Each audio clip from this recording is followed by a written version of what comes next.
Welcome everybody to the next season here of Poetry Near and Afar, brought to you by the Oceanside Library. We welcome everybody.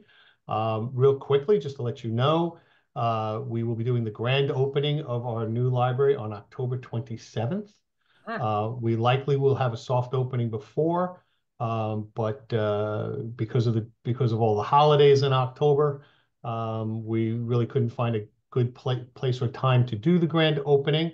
But when we do it, we'll be doing that at 11 o'clock on the 27th, and that will be immediately followed by our Ocean Con. We will be filling up all 8 community rooms, or all 8 the theater. Every room will have something going on, along with the lobby and the cafe. So we'll be having 10 plates spinning in the air at the same time.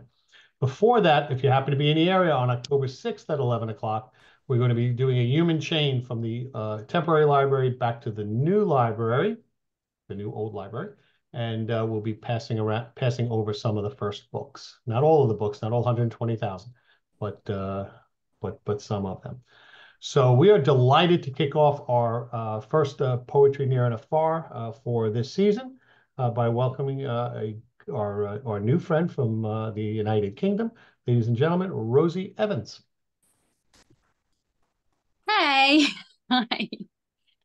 Thank you so much for having me today. I have been so excited. I don't normally get to stay up this late, so it's a real treat. Feels like Christmas Eve. Um, so I'm the resident spoken word poet at the Globe in Hay. Hay on Wye is a little town just over the border in Wales. It's the first book town in the country, in the UK, and it's a very special melting pot of creativity and diversity. And they have the Hay Festival there every year, which is one of our most famous literary festivals. So it's a wonderful place to live nearby. Yeah, and I've come to poetry quite late in my life, really. Just had my book launch in March.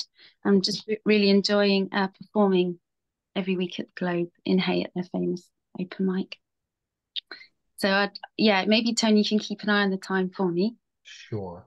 I've got 2 poems to read, and then maybe you can let me know if there's time for a short one at the end. Sure. Okay. So I quite often say that I fall in love with the moment, like other people, fall in love with a person. So what I really would like to do tonight is to share a moment with you, if you'll come with me. And this first poem is called Compersion, and it's a love story.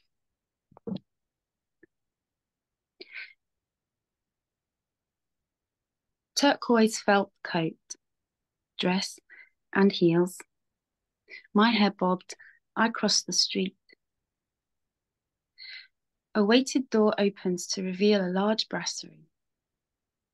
And every minute of this evening is still clear to me.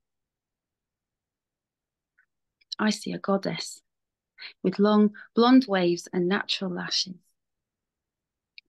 You are quiet, introverted, and beautiful. We stand together atop a high nightclub balcony. Arms by our sides, your fingers are almost touching me. You later said, I knew I was in trouble when I saw you walk in.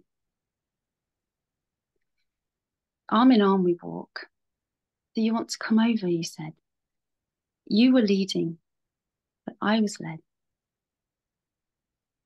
Arms on table, you leant in. Bookish us. In library we bookend. 7 words that changed my course. Rosie, do you want to meet my boyfriend? Your blonde waves and my straight dark hair. I drive fast that night to meet you both there.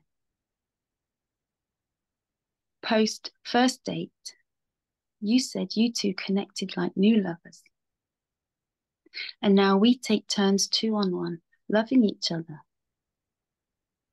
I am not an observer, and nor am I voyeur. I witness 2 people, in love connecting, with no camera, no agenda except to share. Better than any porn hit. 3 is tell me how you think he feels it. This is devotion and I am full of it. For 6 sweet months, we loved one another. Closer than a sister and closer than a brother. We stayed in bed for days, and I drank in both your ways. You laid me down, and I was inspected. King and queen of teas, I came to expect it. 3 is dates for 3 sets of hands over tables. 3 is white towels on a spa rooftop. 3 is he waits whilst we close shop. 3 is how she stays in when there is snow. And 3 is all the things that I came to know. We are just babies raising our children. We are dancing in your kitchen, taking turns kissing. Turning up in layers for removing. She is Nordic blonde, translucent skin. She says, don't let the cold air in. 3 is I like it, yours looks different to mine. I tasted both the feminine and the masculine divine. 3 is he wants to show me how she receives pleasure. 3 is more hands, more love, and more treasure. I am on knees, head between his then your thighs, and I am full of tiny noises, they are growing into size. I am daydreaming at my desk, thinking of lace falling, and fingers on softest skin under skirts. You told me who you were before you got hurt. 3 is make love and then we discuss. 3 is you both replying, she's with us. Neurodiverse trio of lovers, we connect easily. Hannah, gentle, introverted and willowy leader. Luke, steadfast, predictable, energetic, so giving. And me, melancholy, excitable and hopelessly sentimental. Luke's obsession with what our bodies can do, pleasure in our pleasure, some days he didn't need to. First fingers to teach in this way. Hannah, I still catch your scent on autumn days. 3 is how quickly my mind goes blank. 3 is every lover since has you to thank. 3 is the number, it makes sense to me. 3 is holding both your hands in summer under trees.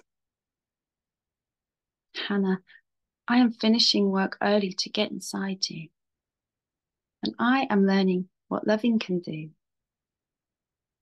We delight in a playful, caring trio, and I will always be connected to you. When we slept, I lay embraced between you. You know the power of true worship if you have been loved by 2. I grew up in your bed. Monumental for me, but shared with few. Body heavy, with head hanging off the bed. My limbs weary and spent. Summer afternoons, over beds we were bent. Kissing and offering double the view. He would love me, and then he would love you. Compersion is the delight in the pleasure of your lover. The way you look at me, and then you look at each other. And as eyes roll up, I arch my back, I leave my body. Look, you say to him. She's gone.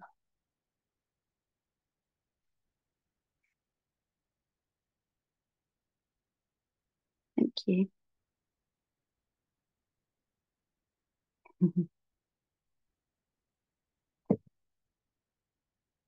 Okay, next one.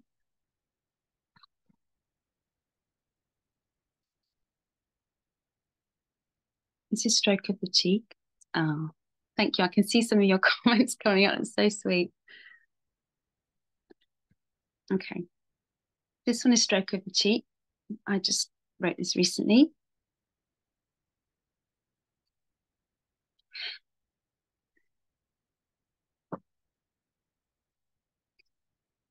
I sit to study the minute features of my daughter's final face. She is on my bed, and she is gone. I can hear the midwives outside. The curtains are coral, and they match the bedding. This quiet room is like a hotel, except for the red button on the wall by my bed. It simply says help. This place is now carved in ivory, with mood etched in musings of fabric, scent, sound, light, temperature, vibration, color, and hue. She is gone, and I like to visit this room. 24 years after choosing my daughter's coffin, 24 years later, I sit on my bed. I'm avoiding emptying my Hoover. I avoid emptying my Hoover. I think I may have hoovered up my 8-year-old daughter's tooth. I have avoided it until the Hoover is too full. There is a chance that the tooth is in there, and I contemplate how it might feel to empty the contents into the bin. The knowing rattling noise as the Hoover ran over something. I did not focus on it enough before it was gone. I did not focus enough. Her perfect cheeks, I stroked each one 1,000 times with the back of my teenage fingers. Every gentle movement, every stroke of the cheek had an equal and opposing force occurring, like a punch landing on me. Stroke of the cheek. You are free from suffering now. Punch landing. Look what you did. Stroke of the cheek. I am here with you today. Punch landing. You can't do anything properly, can you? Stroke of the cheek. I study every part of you and I will always remember. Punch landing. Why does she keep bringing this up? Punch landing. Mothers don't stay this long usually, and we need the room. Punch landing. At least you are young. You can have more children soon. Punch landing. You have one photo. Why do you want more? Punch landing. As I got out of the limo, they asked if we wanted to carry the coffin. I did not know they were going to ask us that. Punch landing. What do you want for Christmas? Punch landing. Who buys a birthday cake for the dead? Punch landing. My wound infected. Took 3 months longer than normal to heal, they said. And some days I wish it was still fresh. The surgeon was an expert. I sought him out for us, my love. He stood at the end of my bed. And when I decided he could not cut you open, he told me, "It's just a shell now. She's gone," he said.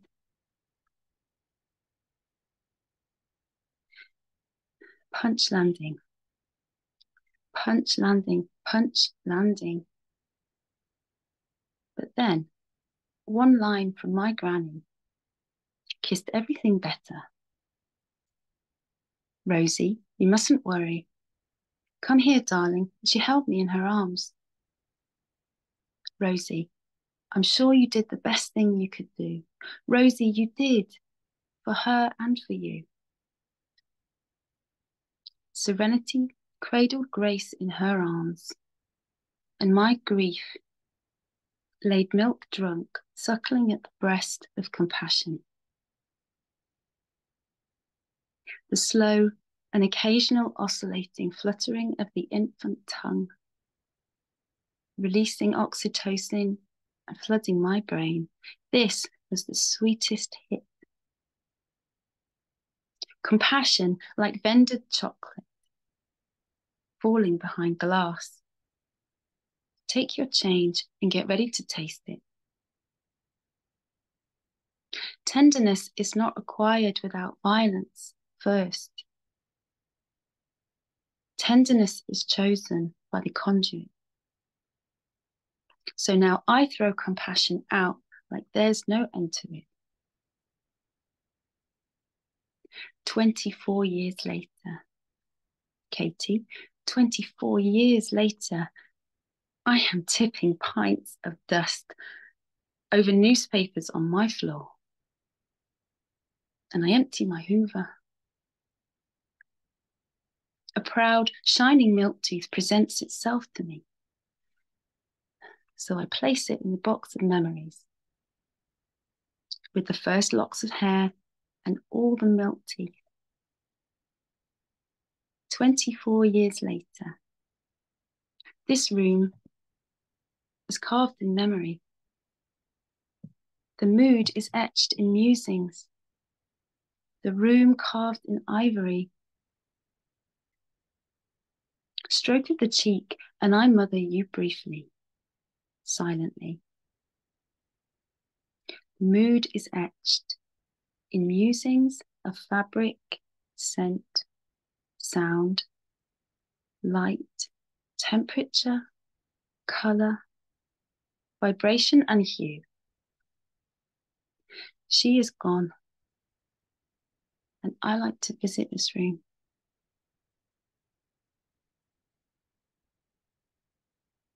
Wow. Wow. Yeah. He did it to Oh, us all. He did it to us too, Rosie. Yeah. Do you have time for another short, for another one if I you do have a short one. Yeah. sure. Would like me to read it. Yeah, absolutely. Absolutely. Okay. Yeah, I normally prelude that poem by letting the audience know that they have permission to come and give me a hug afterwards. And it's usually, a great way to top me up after breaking my own heart on stage. Well, you're getting them from across the pond. Yeah, It's thank you the so best we much. can do. Yeah, thank you. Yeah, everything that I write is real. None of it is fiction. So thank you. Okay. Okay, Right. this last one, Oh, great. a virtual hug. Thank you, Anne. That's it. I think I felt it. Okay. Thank you. Okay, I wrote this one. My 8-year-old daughter actually came to see me perform for the first time recently because I lost my babysitter. And I thought, I'm going to go anyway. So I took her and I wasn't sure how it would go, but it was great. However, I had to write something new on the way because a lot of my poems are so filthy, I couldn't read them in front of her. So this one came out whole about 5 minutes before I got on stage, and it's one of my favorites. This is just called for autumn. Autumn, when you were born, you landed quickly. Too quick, I couldn't get in the pool. So I knelt on the bathroom floor and I caught you. The birth pool was so full, so your sister went swimming. I spent all day gazing at you. Huge blue eyes told me that you were a gift. Each time you smiled, your feet would tell me you were happy. Toes smiling and feet clapping. I held you at my breast. Each sigh in your sleep as you laid on my chest. At night in your sleep, you still reach out to touch my hand.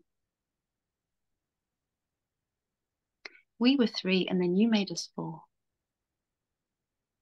I thought I knew most of it, but you taught me more. You teach me every day about myself. We dance in the kitchen when we want to cheer up.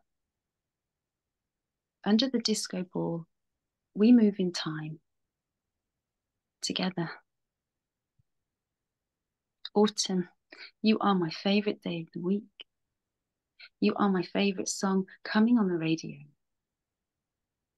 And where you go, darling, I will go. Naps and bedtimes, we are together. I write about my lovers, but family is real treasure. When we dance, I remember what it is to be carefree at 8. We like to stay up until it is late. You are a mimic. You imitated accents from age 3.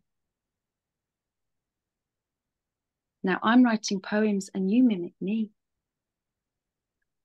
And I am never happier than when we are by the sea.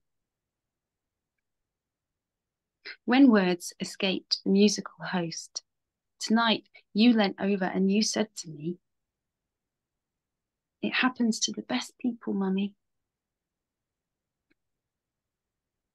I enjoy seeing how you are unfolding. Hold hands and sing in the car on the school run. On summer days, growing, you play with my hair.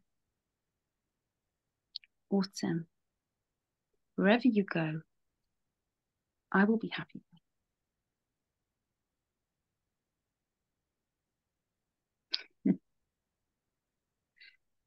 Whoops, let me turn on my wonderful, absolutely wonderful.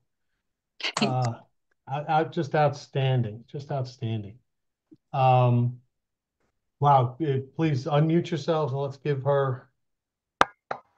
Rosie a big round and thank her so much. Thanks for listening.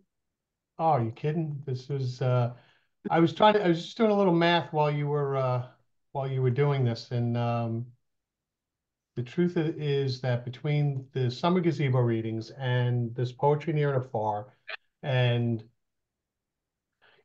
coffee houses and bars and tattoo parlors, I probably have listened to now over 2,000 poet readings. Some of them multiple times, but from the CISPO people. But I have to tell you, I have never heard uh, braver poems or more moving poems than you read for us tonight.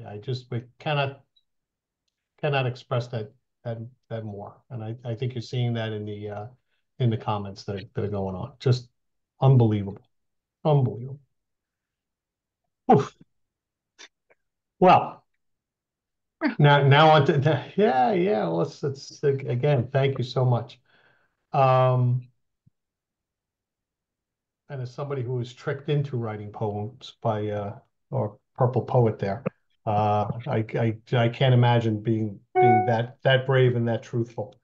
Thank you. I really appreciate that. I think it lands with greater weight from another poet.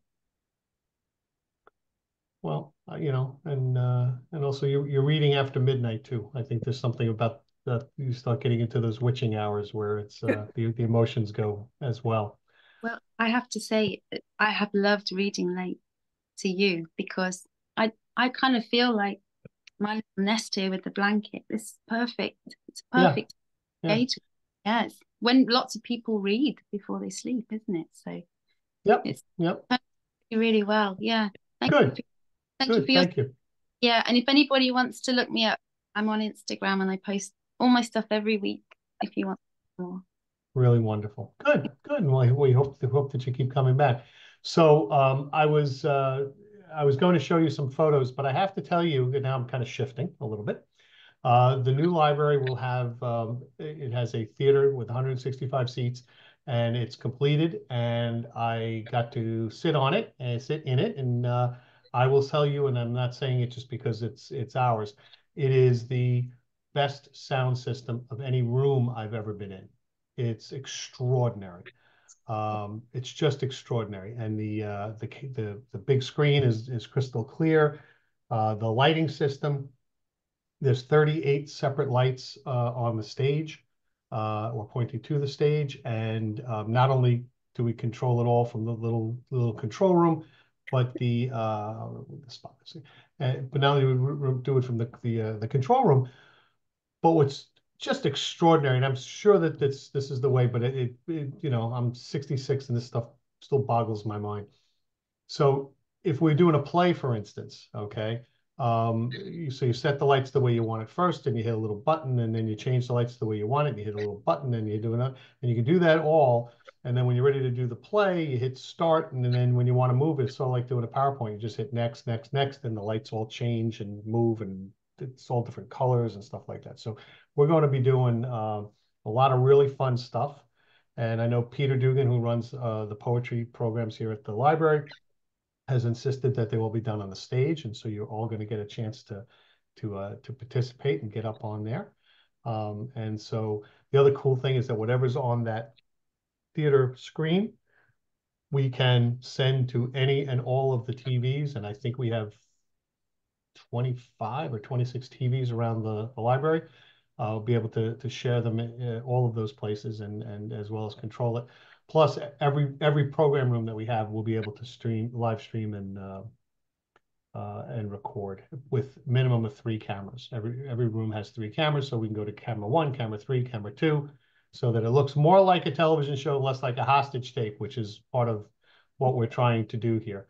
There's also a nice green room, so you know, so if we do poetry readings, you know, one of the things that I think one of the reasons why I think I like I'll, Doreen, I'm going to tone that down a little bit.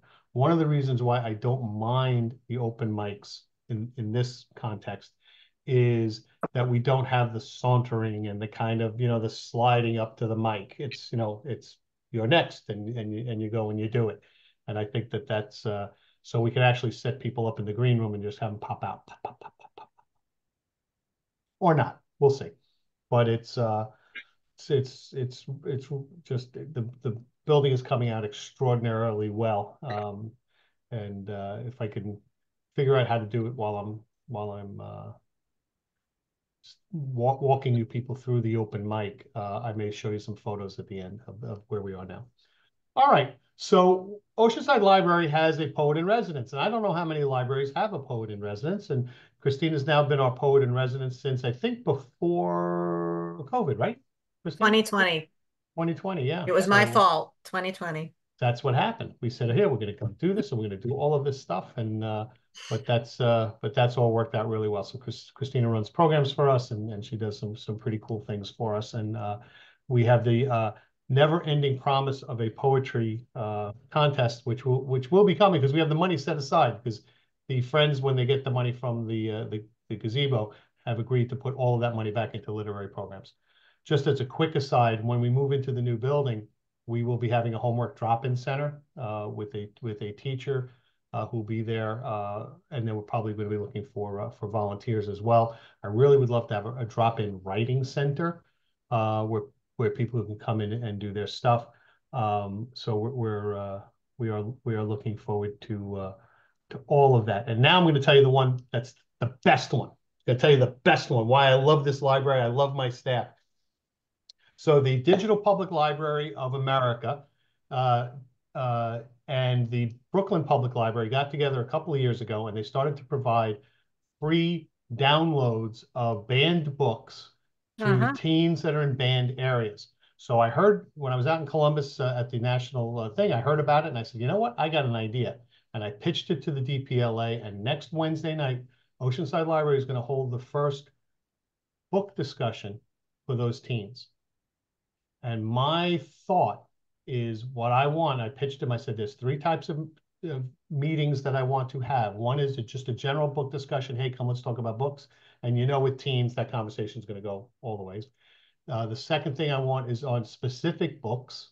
And the third one is on particular genres.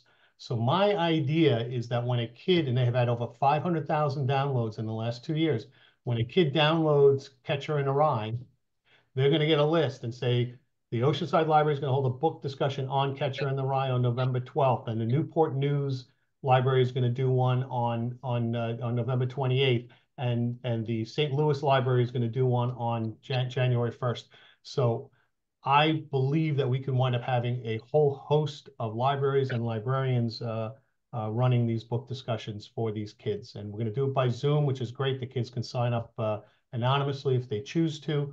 And it is our effort to hold the charge. We are the last bastions of the First Amendment, and we will do our share against the moms of so-called liberty.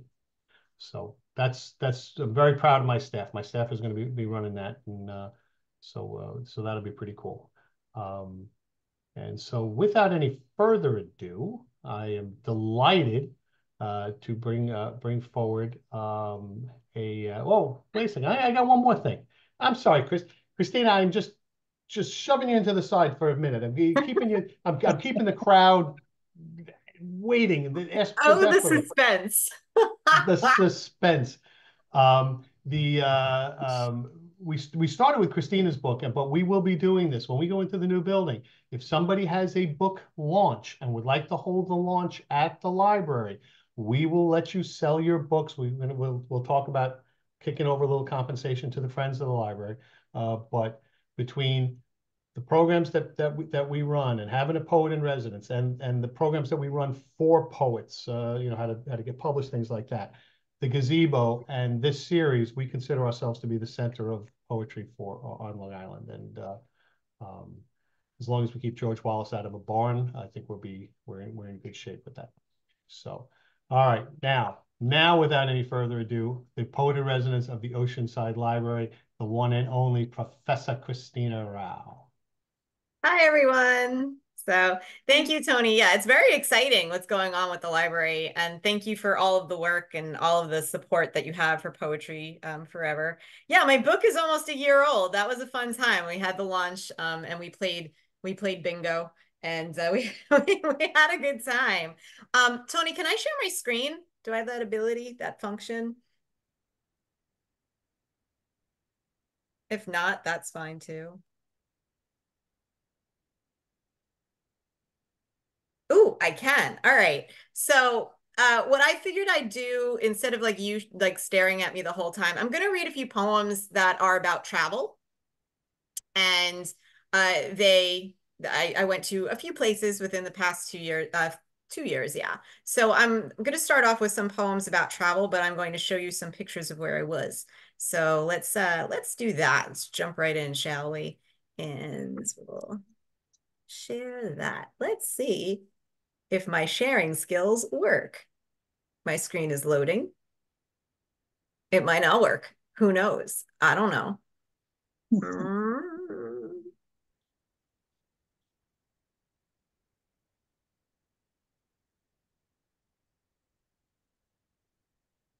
No. Oh, wait. Yeah, there it is. You got it? Okay, cool. All right. All right. So the first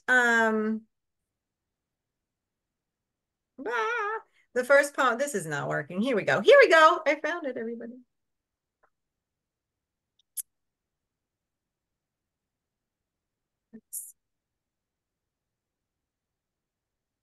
All right. That was not working on my end because my screen kept freezing. So you saw the picture. This is going swimmingly. So the poem I'm going to read to you is about the picture that I just showed, and it's called At Bay. Rain had happened. Every path now a mud bath. Marsh waters lap, blur edges, static murk blocking progress. Tidal sounds drift tides unseen beyond thick green. It's there, but we can't.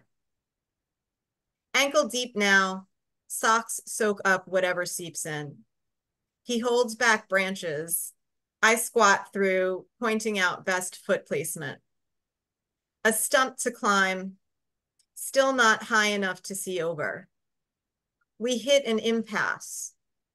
Then it's all impasse, and we are off map.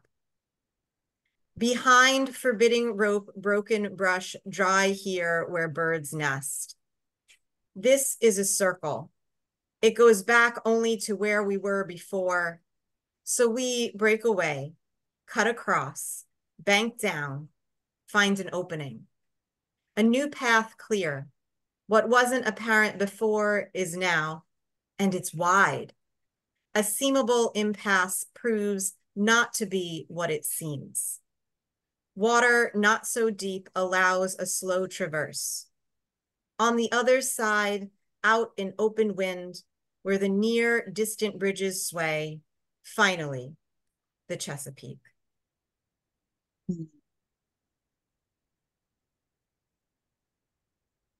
Okay. I also went up to Niagara Falls and the Letchworth area. And Letchworth Park has a park across from it, and it's Mount Morris Dam. And so let me see if I can find a picture of that for you without freezing my screen. And Mount Morris Dam, the picture I'm going to show you,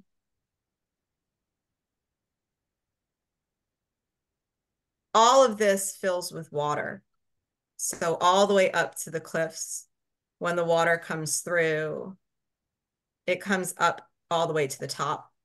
So this is what it looks like. This little, if you see that little inlet on the side, that's what the water starts as. And then it eventually flows up, and sometimes it almost breaches the dam. And yeah, so climate change is a real thing. Debris boom. Overtilling in the fields sends vibrations through earth. Stilling basin overflows, disrupted, unstilled. What they did without merit. Stilted, swallowing, unclear throat. Thinking, not knowing, still expecting everything they desired and thought they deserved. Now they extract blood from the coffers, expecting rain. They'll never understand. Alchemy doesn't work that way.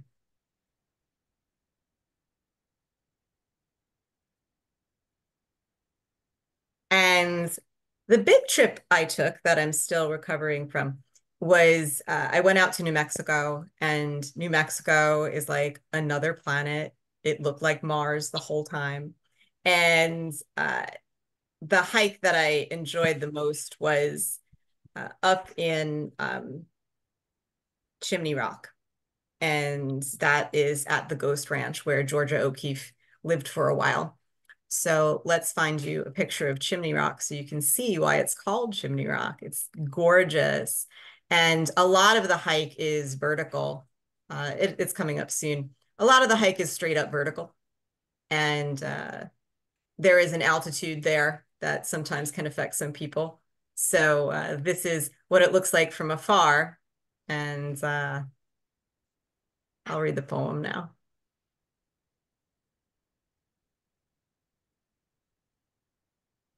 Okay, so the poem is called Chimney Rock.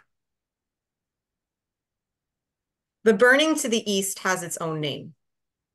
Once at peak, smoke flows for days and distance.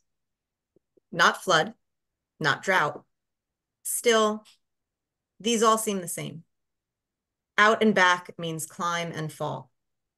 Clap for bobcats, curl up for bears. Trail curves sharp, inclines as much, so that an end and always never appears. A choice.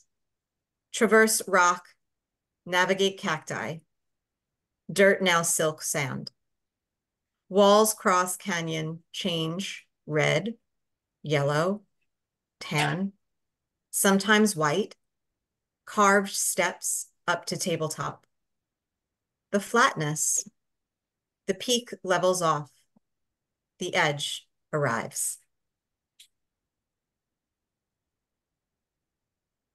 So at the very beginning of that trail, I was very excited because I read Cheryl Strayed's Wild, and she was talking about how at the beginning of certain trails, you have to sign the register so that they can track you through, hiking. This was a trail that actually had a register, and I was very excited about it, and I signed it. And then the first thing I see when I walk in is a sign that says, bobcats have been spotted in the area. And if you see one, if you have small children, pick them up, do not run, and make a lot of noise. So the whole time I was like clapping and singing and making a lot of noise, very terrified of the bobcats. So that's me hiking. Yeah, it's quite the scene, everyone. So moving on from those, I am talking a little bit about nature here, and that's what my last chapbook was about. So this is a little bit more about nature. This is called Divergency. Where were you when the sky turned orange? Did you see it first or feel the burn in your lungs? Sky spirals dark blue down to a breaking point. When he leaves, he's what's left for the taking. How difficult to love a body that doesn't love you back. A trundle, like a trail register listing names without faces, without return. To plant a native garden, to dig a well.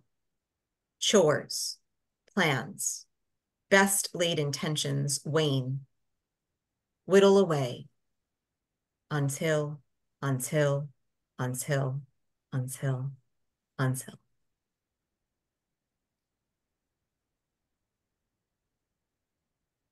So I'm hoping that the sky does not turn orange again for a very long time, maybe never. That would be nice. Looking back at what it was. Part 1. He was a weirdo when I was on the radio, so who's not sorry now? Sorry is a word that flattens. Flat earth, raw bone. He fell off, injured an ankle, and now he walks funny. Funny not as in huh, but funny as in haha, as in haha. That's what you get for unforgiving sake. Donna Summer discoed airwaves, and I danced like everyone was watching because everyone was watching. And I had no choice but to buckle up bootstraps and old lady girdles, tighten up garter belts, cinch in, ready for the pirouette, finding that pride of a lioness voice, growling until I found the key and wailed and wailed, wailed, wailed, wailed, wailed, wailed, wailed. Part 2.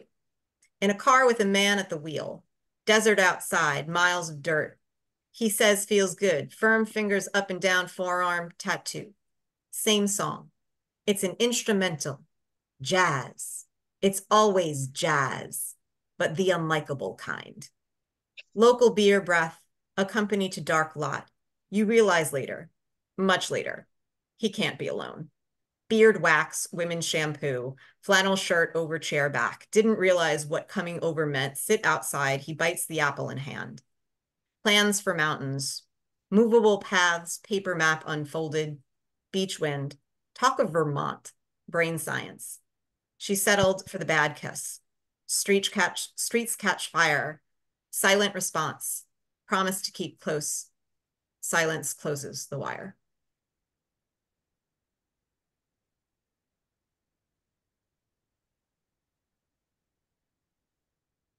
And this is brand new. And I wrote it at Poet's House. Well, I wrote some of it at Poet's House when I was reading through a bunch of books. Oh, that reminds me. I read a whole bunch of books this summer that were poetry books because that's what I do in the summer. So in the chat, I'm dropping a list of poetry books that I would recommend. Wind in a Box by Terrence Hayes. It is Daylight by Arda Collins. Wade in the Water by Tracy K. Smith. She's like my favorite. Come On All You Ghosts by Matthew Zapruder. The City in Which I Love You by Lee Young Lee. Also, I have the final two Sunday Funday book clubs coming up. Those are not online. They are in person in Deer Park. So on 9/22, we're reading Remarkably Bright Creatures by Shelby Van Pelt. And I always offer a side hustle poetry recommendation. So that is The Octopus Museum by Brenda Shaughnessy. And this time we have a side hustle watch suggested by somebody in book club. So that's My Octopus Teacher on Netflix. So come on out or just read those and let me know what you think. And then the final book that we're reading is A Kill for Me, A Kill for You by Steve Kavanaugh. I have no idea what it's about, so I'm going to read that soon before October. And also I'm including a link to my website that has all the details for all of the events that I have coming up, including those book clubs. So this is new. I wrote it at Poet's House based on some of the stuff that I was reading by Arda Collins, the Arda Collins book that I just recommended. This is called Referral for a Specialist. What do you call a doctor who specializes in breath? No, not breathing, breath, as in take my breath away. A doctor of gasping in surprise, gaping in shock, singular electrode shook, moonbeam, a hillside avenue depot in rain. It's always rain, unless it's fire. In this case, rain. A doctor of rain is a pluvologist. Someone who cries all the time is a crybaby, unless actual hurt is involved in the cause, not death, only hurt, as in, Ma, my chair is broken, and a split nail that keeps catching the fabric. One of those thick Oneonta sweaters, the kind that don't require a winter coat even in Oneonta winter, and would not fit one anyway. All this time, we thought we had all this time. A doctor of time is a chronologist, or a clockmaker, or a timekeeper, or a watch fixer. One who watches and then fixes all broken things like chairs and nails and glass and sand. None of this has to do with anything except a failure to account for gravity, wet ground evaporating, and the difference in the weight meant to bear. It's not about the past, but the lie, an archived artifact, preserved, close kept, deep inside a failing heart.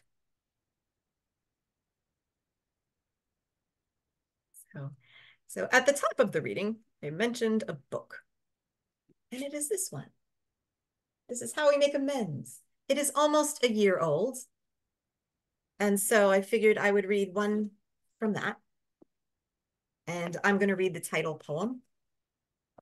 And I hope you enjoy. And thank you all for listening. And again, thank you, Tony, for just everything. Yeah, everything, like new library and stuff. That's exciting. So this is How We Make Amends. Hands in dirt blacken. Fresh soil, deep under nails, burrows into cracks. Fresh soil for planting, but planting season has passed. Now is the time to remain dormant under unsteady sky. Even so, a want to make anew relights a flame, more brilliant, an aberration in the cycle. We do our best to outrun, outshine, skip a step around, rain bogging down, ice solidifying, over first with no time to adjust. Nature wins. We hibernate, we wait. That's how we heal, how we find hope. And then, if the hope we have turns into less, we dig our hands in deep, allow scrapes, scrounge in roots. We start again. Thank you.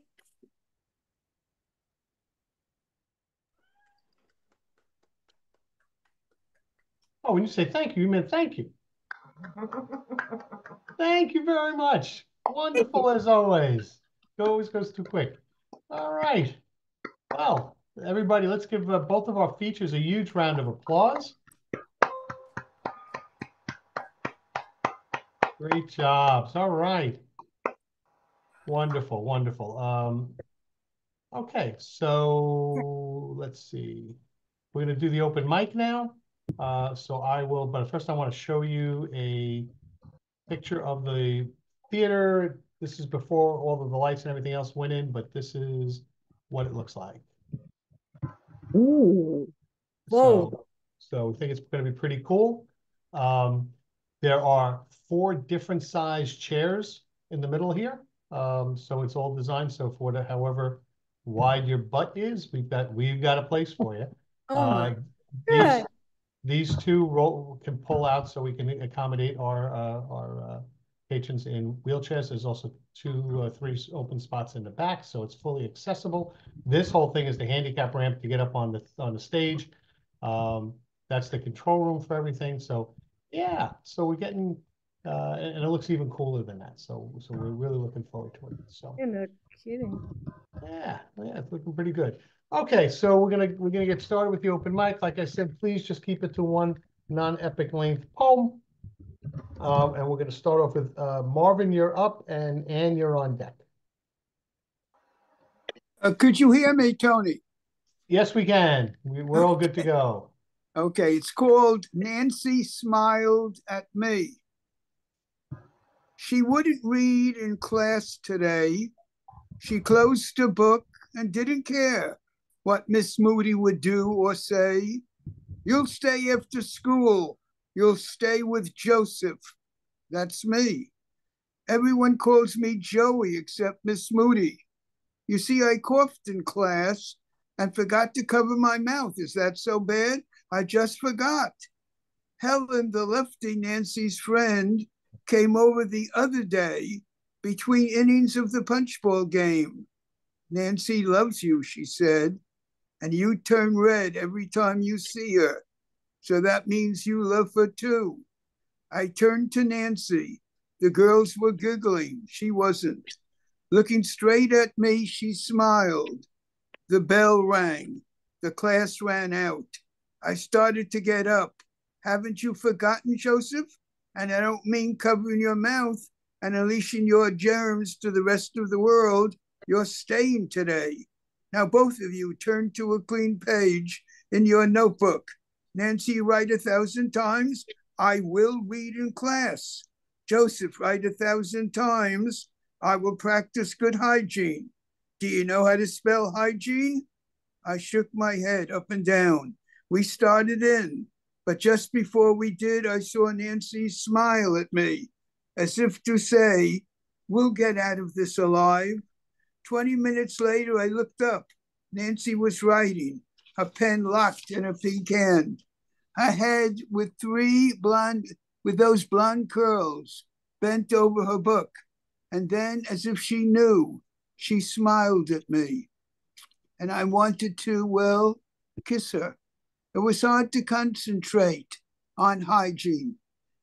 With that smile and those curls, I struggled to get to 100 hygienes, then another 100. I shook my hand to get the ache out. Miss Moody was marking papers. A red pen came down on them, and she made a gurgling sound. Nancy was writing away. I saw her cross legs and little red boots, and I wanted to go over to her, even if I had to write into tomorrow. Continue, Miss Moody croaked. 40 minutes later, I heard the rustling of papers and saw Nancy at Miss Moody's desk. Hope you learned your lesson. You could go, Nancy. At the door, Nancy turned and smiled at me. Maybe an hour later or more, I wrote hygiene for the 1,000th time. You forgot a period after number 103, 467, and 892. It's what I thought all along about your work. Careless, that's what it is. What would Mom say, I thought, as I walked into the dust-filled schoolyard. It's past 5 o'clock. Where were you? What would I say? I'm here, she said, by the bike rack. It was Nancy. How come, I said. You know, Joey, you know. I took a hand. Maybe she took mine. We walked as one past the summer bungalows, now empty, sand drifting into our shoes. Why didn't you read? You know, Joey, you know.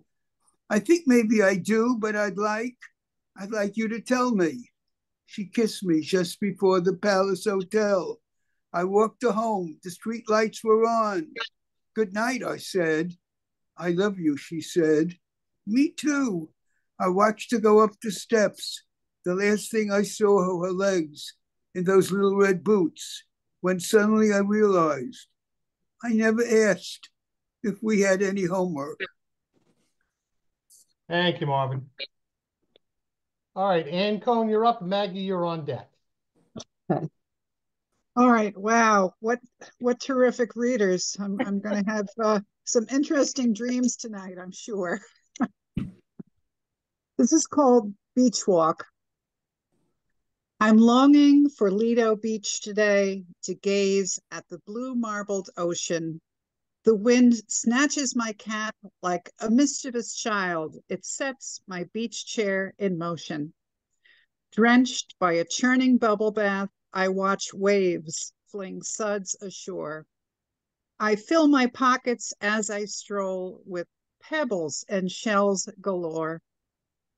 Waiting for the tide's retreat, I etch poet in shifting sand.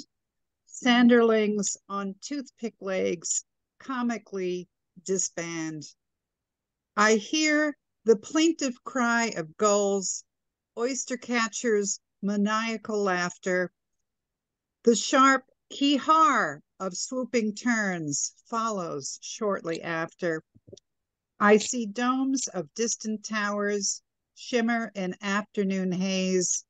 Lido Beach is a Long Island treasure, my refuge on hot summer days. Wonderful.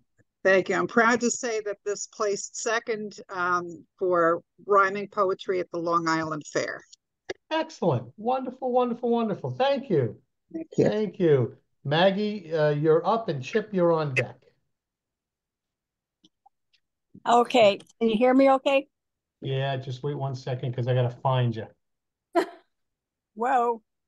There you are. Oh, you don't have your camera on. Okay, good. You're on. I can put it on. An Ordinary Man. This is an ekphrastic poem based on the self-portrait of Grant Wood by, of course, Grant Wood. An ordinary man. I am an ordinary man, dressed in my usual country clothes. I have simple tastes, but love a well-planned, pretty room. People talk about me. They call my art regional. I call it painting what I see. You can judge for yourself. I am an ordinary man, short, well-fed. Some may say studious. I call it driven to see all I can for as long as I can with whoever. I come from a strict religious group, but follow my own heart. Like an atypical student, I wanted to learn from the old new masters in Europe. After I returned from Bohemia, painted my familiar surroundings my way. Impressionist, I am not. I am an ordinary man in bib overalls. Great. Thank you, Maggie. Nice. You're welcome. Thank you very, very much. All right. Chip, you're up, and Edna, you're on deck. Okay, you just have to unmute yourself, Chip. Hi, everyone. Sorry for the darkness. I'm outside. I love Christina.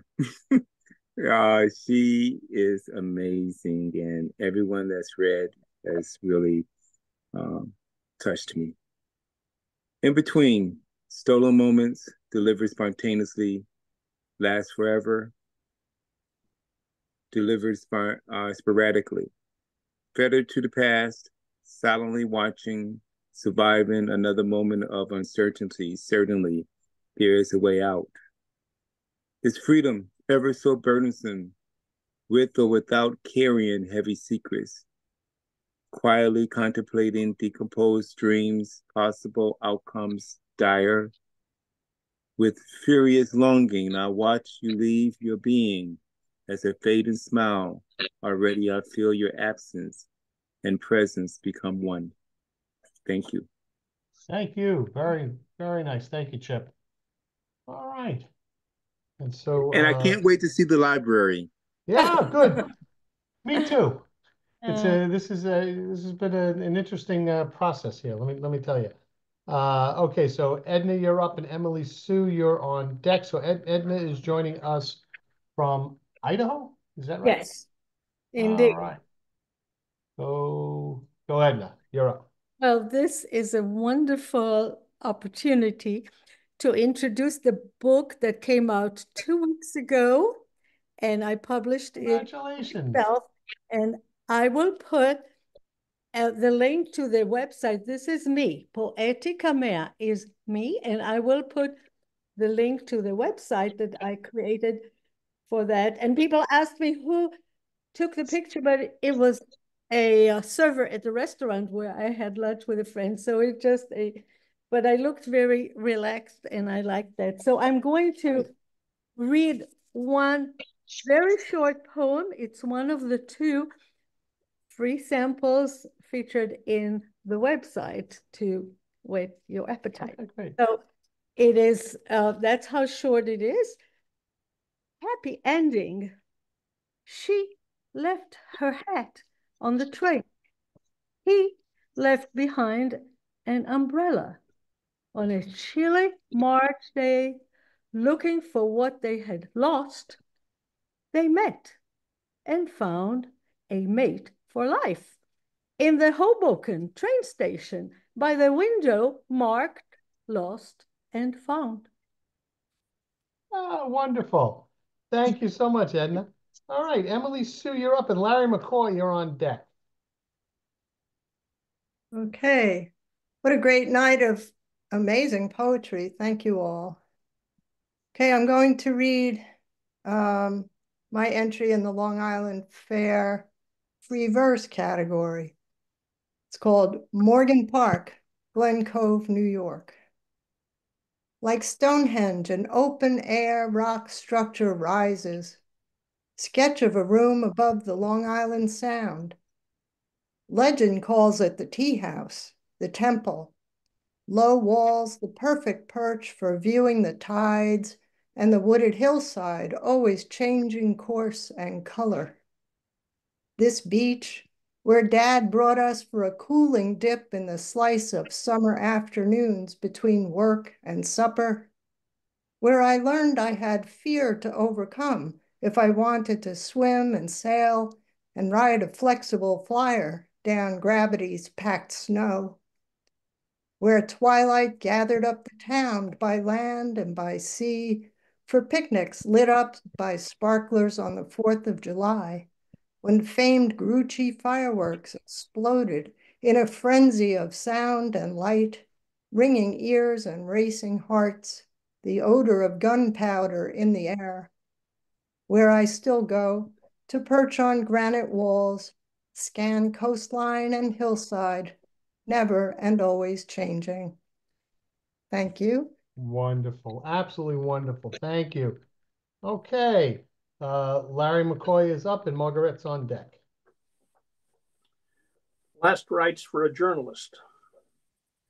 I've reached that age where my kids aren't bashful about reminding me I don't have much time left and I should get my affairs in order. That includes giving them a document in writing about what I want done after I die. I would like a memorial service. There could be some pictures of me, including the one that I so inappropriately kept on the wall in my office at CBS News, the one in which I'm displaying my middle finger. At least I hope that's all it was, just my finger. I'm about to be 87 and everything's a little foggy these days. There should be music. I'd like it to be Jimmy Buffett's Why Don't We Get Drunk and Screw? And Roger Miller's Dang Me, They Ought to Take a Rope and Hang Me. These 2 classics would play over and over and over. As for my ashes, I'd like little packages of them sent to misbehaving journalists. That would be reporters or anchors who, after a storm, tell us there are 10,000 people without power, when what they should say is 10,000 customers. Reporters are anchors who talk to their audience about Martin Luther King when they really mean Martin Luther King Jr. Jr.'s father, Daddy King, was also well known. And to any reporter sent to the scene of a mishap who tells viewers what he is seeing is indescribable. The way things are going in the news business these days, it wouldn't take long for there to be none of my The way things are going in the news business these days, it wouldn't take long for there to be none of me left to send around. Sorry for the cell phone. That's okay. It's perfectly fine to do it to yourself. Okay. Thank you, Larry. Always wonderful. Thank you very much. I'm about 20 years younger than you, but I'm running into the same thing with my kids. Got everything in order, Dad? Got everything in order? It's comes when you're, well, I'll leave that be. All right, Margaret, you're up, and then we're going to head out to California for Robert Rubino. Thank you, Margaret, Tony. here we go. Thank you, Tony. Thank you, Christina. Thank you, Rosie. And congrats to the winners on the Long Island Fair. I'm going to read a new poem that I wrote today on the plane ride. I just got home from a trip and I figured I'd share this. It's called 90s Con, Daytona 2024. And I apologize for my cat meowing in the background.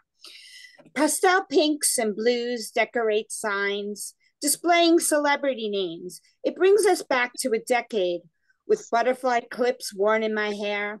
I feel the anticipation, where punky power becomes an autograph instead of a TV sitcom slogan. Soleil Moonfry, petite like a doll replica, carries the energy of her childhood role into adulthood. Jaleel White, handsome gray suited with a dynamite smile. Urkel is as excited as I am to read his new book, a far walk from his eyeglasses and rainbow suspender days of asking, did I do that? 90210 casts brings me back to high school. Ian Zirin walks in wearing a backpack to his table as my friend gets tattooed on another. Steve Sanders looks like he attends North Beverly High and he's 60. Kelly, blonde and beautiful still, shows us to make self-choices with a I Choose Me clothing line. Brenda, Dylan, and Donna are absent from my photo op, but Andrea Zuckerman and David Silver are present, and they admire my t-shirt with missing cast members ironed on it. Boy band O-Town approves my tattooed choices. Eric Jokes wants to know if it's his face I'll be choosing for next year. Dan grabs a bubble gun from a DJ booth next to Joey Fatone and chases Trevor and Jacob like boys playing at a block party. Their after party and boy band panels gain more fans. I eavesdrop in attendees' conversations. A candle vigil tributes the late Shannon Doherty on the boardwalk, and it brings out Charmcast and friends who honor her with a poster sign underneath moonlight. I share a poem and spread tears, people from around the world connected by her fandom. Photo and selfie opportunities with casts of Melrose Place, Seventh Heaven, and Full House. Dave Collier hasn't aged a minute, and still baby-faced and childlike, Beverly Mitchell skips around. A few hours, we travel back to loud boombox music and DVD collections wearing neon clothes. We forget the troubles of the world outside this arena. Joey Lawrence rushes by back to his table for one last fan photo before leaving.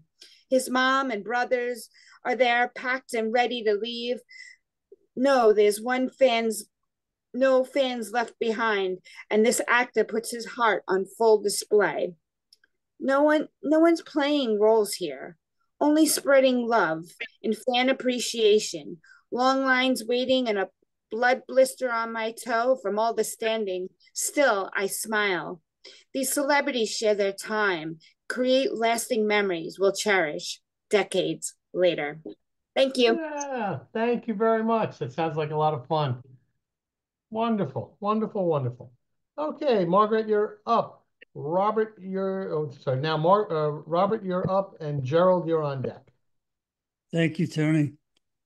Bring Your Son to Work Day, Garment District, New York City, 1961. Freight elevator operators got his ups and downs, ha. Dusty, grimy, busy, boring, noisy, quiet, stuffy, drafty. Assembly line sweatshops on all 10 floors, assembling everything from stuffed toys and sweatshirts to purses and corsets and clocks and socks, tables and chairs and raincoats and sun hats. High school dropout World War II combat veteran holds the same union job his first generation father held.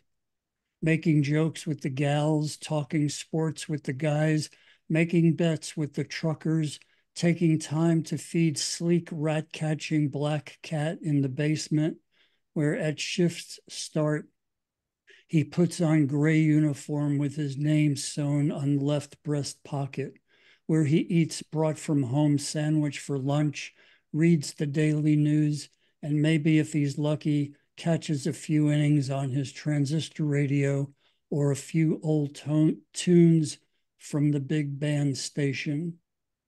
Subway plus bus commute, 1 hour plus each way. Saturday might be a half day of overtime. Only 22 years to retirement. Thanks for listening. Thank you very much, Robert. Always a pleasure. Great seeing you again. Okay, Gerald, you're up, and Sharon, you're on deck. Thank you, Tony. Air terminal. Businessmen, grandmothers, students, all arriving or going. Everything geometric, plastic, neat lines and sectors. Business-like faces on the business-like businessmen. Smiles on the travelers and visitors. But here and there, one of the lost. Disillusioned, wounded in the battle of life. Hiding, running, looking for hope, for love, for escape. Call the flights, watch them go. Run, run from the untenable to the unknown, while the others return to the known. The safeties of life becoming death. Wow, thank you. Thank you. Really wonderful. Thank you. All right, Sharon, you're up, and Mark, you're on deck. Okay, hi. You guys, you all were terrific. This one is called Autumn Leaves. When those autumn leaves begin to fall, I hear the leaves' voices talking to the trees, saying, "Don't grieve for me. See the beauty in me and know that nothing's like being free. And don't worry, when I fall to the ground, I will be handled, bagged with care, because they too will see the beauty in me. How lovely and beautiful a leaf looks, most alive when it falls down to die. Autumn is my best time of the year, with its spectacular display of foliage, turning all those lovely colors, red, orange, yellow, and gold and brown. Those colors of harvest celebrations time are a sight to see, yet my eyes become teary as those leaves drift past my windows, flying here and there. My tears begin to fall, remembering and missing loved ones who are no longer here when those autumn leaves begin to fall. As those leaves fly, some seem to try and touch the sky.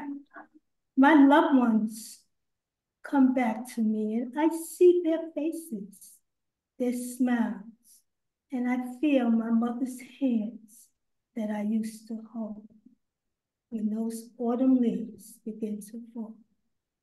Wow. Thank you. Thank you very much, Sharon. That was beautiful. Thank you so much. All right. Mark, you're up, and Sherry, you're on deck. Thank you so much, Tony, and welcome back, everyone. Slap it around. Words burst like ominous clouds in springtime southern sky. Rain coming down in torrents so thick one cannot make out the blurred images of things 20 feet ahead, while hail bangs repeatedly on windows and puts divots in roofs. Words collect like leaves atop sewer grill, stranding the rush of water and forming puddles behind them that cars must hydroplane or perish. Words howl like drunken wind, making trees bow in abeyance to its rabble-rousing bellows, and strew amputated twigs and branches in a meandering, staggering pattern. I suppose I could finish this poem, except I fell asleep in the middle of it some other night.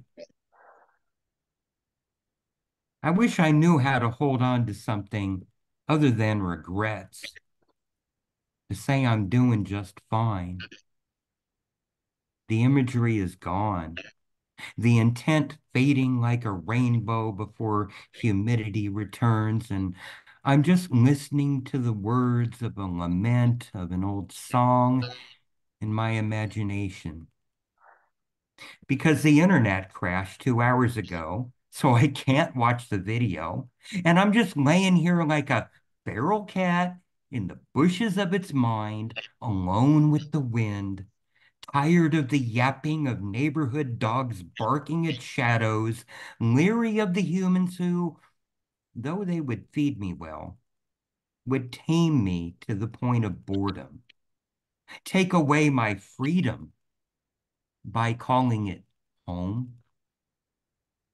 There are times I want to grab a computer monitor by its throat and slap it around. When you try to pet the beast within your home or its heart, it's the same old thing. If it listens to its instincts, it will rip you apart. Wow. Thank you, Mark. Thank you very much. All right, we're cooking right along here. Thank you. Great stuff tonight. All right, Sheila, you're up, and Sherry, you're on deck.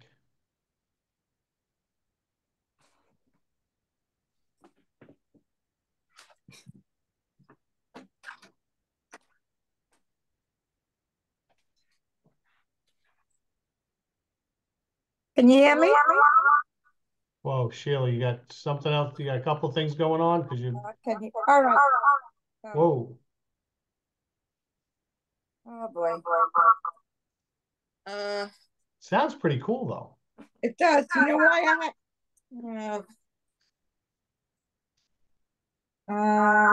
you know what? Let me shut something. Okay. Okay. Is that better? No. Wait. Okay. Better? Better. Okay. Sorry about that. Okay.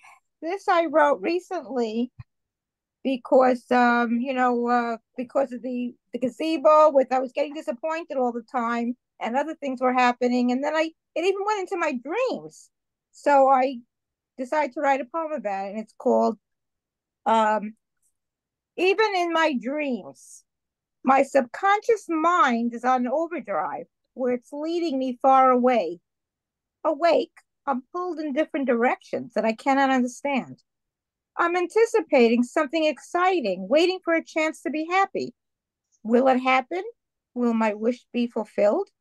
It's approaching and my smiles become real. The final result will determine my fate, but it falls through, taking away my happiness. Another chance to be where I want. I will be patient. Do not fail me again. Something interferes and I'm lost again, the second time. One more try, and I know it will be to my satisfaction. Can't let it betray me again. Success, achievement, no distraction. I finally reached my goal. The day is over. It's time for bed. My inner self is at rest.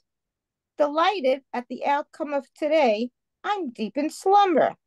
Time to relax, to reflect on the day's events that will be to my benefit. What is happening? Is it the same as being awake? But I'm not physically there. Disappointed once again, even in my dreams. Thank you very much. Okay, Sherry, you're up, and Dee Dee, you're on deck. Okay. Where are we? There we go. Gotcha. Okay. Strong September sunlight shining, clear blue skies stretched endlessly. Sparkling waters glimmered as ocean waves tossed in and out restlessly. Rainbow-like prisms floated in the air. Flocks of seagulls sped by, chanting. Baby seagulls sauntered on the shorelines. I was mesmerized, breathing in the soft, fresh, refreshing ocean air. Caressing breezes swept through my hair. More seagulls marched along the heaps of sand. I continued walking on the smooth boardwalk, sparsely populated. Sparsely populated. To me, this is beautiful, majestic, renewing, strong, scintillating September sunlight shining on me. I take a deep breath, feel the wondrous healing effects of the ocean air. Once again, the beach has worked its magic on me, refreshing my energy and spirit, tranquilizing my frenzied soul, giving me peace and hope. Okay. Thank you, Sherry. Thank you very much. All right, Dee Dee, you're up, and then JR. I saved my initials towards the end here.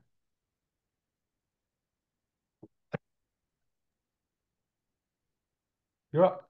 Okay. Thank you, Tony. I want to thank Rosie and Christina for an extraordinary opening to this new season. I'm so glad that we're back to this, even as I'm still crying over Gazebo. Come September, I'll begin bringing plants indoors, protecting them from the inevitable yet expected changes. I'll speak to them, assuring them of a happy fall and winter. Imagine warm murmurs of thanks for my dedication. Come September, I'll remember many lost souls who meant to love the happy fall and winter, who planned to go to work as they did that morning, who planned to return home that evening, but did not. They who believed in a future like my plants who put their trust in me for water and for sun. They believed there would be water and sun that day and the next. And those of us who lived to mourn, lived to fear. Those of us whose lives not ripped to shreds would never be the same, whose lives will never be the same.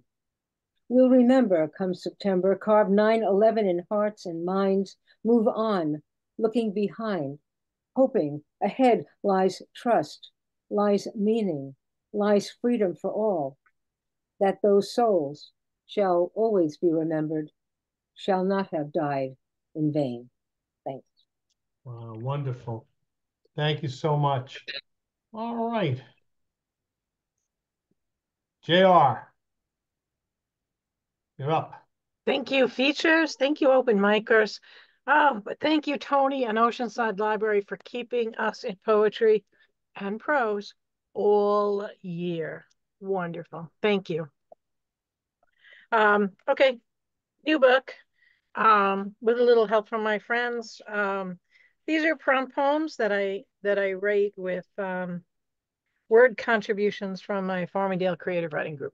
There's usually a few dozen people. And so don't worry, Tony, this is one of the short ones. The prompt was From Nothing. And the poem is titled From Nothing. Tubes of acrylic paint, a brush, blank canvas alive with color, fulfilled. Journal page swirled with winged birds that connect to form words. Verse that breathes. A dream carried from sleep to sunlight fills a mind with possibilities, born as a literary big bag and bred on rainbows. Unformed thoughts flit from fallow beds through dried husks of yesterday's garden, setting seeds to climb to pre-birth buds, Mother Nature creating a role model for us to follow in breath and bone, in progeny, in self-expression. Dust off the sedentary mind, unleash your creativity, refashion a wall of stones to base a waterfall in a pond, rippling with memoirs, revive old stories, left to molder with a wave of Merlin's wand, awakening superpowers, a magical muse to enliven the dead, a modern Prometheus, bringing forth heartbeats. Yes, it's alive. Let it live. Let it grow. Let it be to believe in the power of creation, an antidote to your self-imposed quarantine, birthing perpetual new life. Yeah. Thank you. Wonderful. All right. I think everybody's had a chance to read. I have a short one, but first I want to say in 2 weeks, all right, well, I guess it's the first Monday in October, we will have our good friend Vicky Iorio here from New York and Joe Cottonwood from California. He is the afar. And so my contribution tonight. I dreamed of you last night. You were young, strong, vibrant. I asked, is this a dream? The reply, no, it's not. My heart soared, but it was. I awakened, my heart broken, having lost you again. All right. Well, thank you everybody for coming out. We truly appreciate that. We look forward to seeing you on October 7th, same time. And just once again to our wonderful features, I just have to say, Rosie and Christina, thank you so much. It was really just an absolute delight. Rosie, go get some sleep. Thank you, everybody. Good night. Night. Thank you, Tony. Thank you, everybody. Good night. Thank you all.